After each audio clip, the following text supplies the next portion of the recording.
अगले रोज ताजिर ने गधे की पीठ पर 6 बोरियां रुई की लाद दी, लेकिन गधे को थोड़ा सा भी वजन महसूस न हुआ। ओहो, इतनी ज्यादा बोरियां? कोई मसला ही नहीं।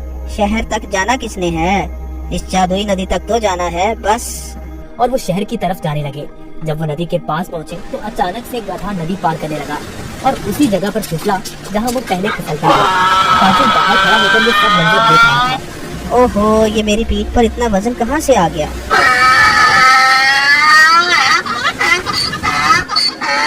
ताजिर बहुत समझदार आदमी था। उसको पता चल गया कि उसका गधा जानबूझकर ये सब उसके साथ कर रहा है। इसलिए ताजिर ने इस दफा बोरियों में नमक के बजाय रुई भर दी थी। जैसे ही गधा नदी में फिसला तो रुई ने पानी जब्त कर लिया और गधे की पीठ पर वजन ज्यादा हो गया।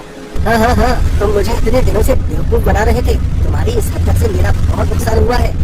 तुम्हें इस बात का अंदाजा भी है क्या? अब तुम इसी तरह बोरियों के साथ घर जाओगे। गधे को उन बोरियों के साथ ही घर आना पड़ा। इस तरह गधे ने अपना सबक सीख लिया और उस दिन के बाद गधे ने कभी नदी में फिसलने की हिम्मत न की। मुझे तो बहुत प्यास लगी हुई थी।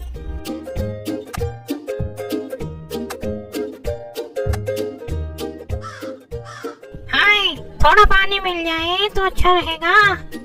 वो पानी की तलाश में इधर उधर उड़ रहा था, मगर उसको कहीं भी पानी ना मिला। आखिरकार वो एक बाग में पहुंचा। वहाँ उसने पानी का एक घड़ा देखा। खुदा का शुक्र है, मुझे घड़ा नजर आया। कौवा बहुत खुश हुआ। कौवा घड़े के पास आया और देखा घड़े में पानी बहुत कम था।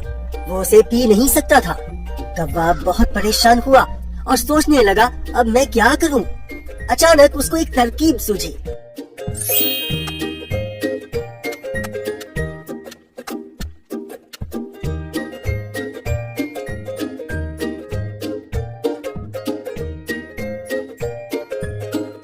पास ही कंकरियां पड़ी थी।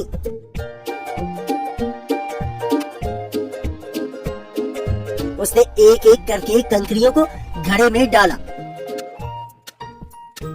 और इस तरह पानी ऊपर आ गया। कौवे ने पानी पिया और उड़ गया।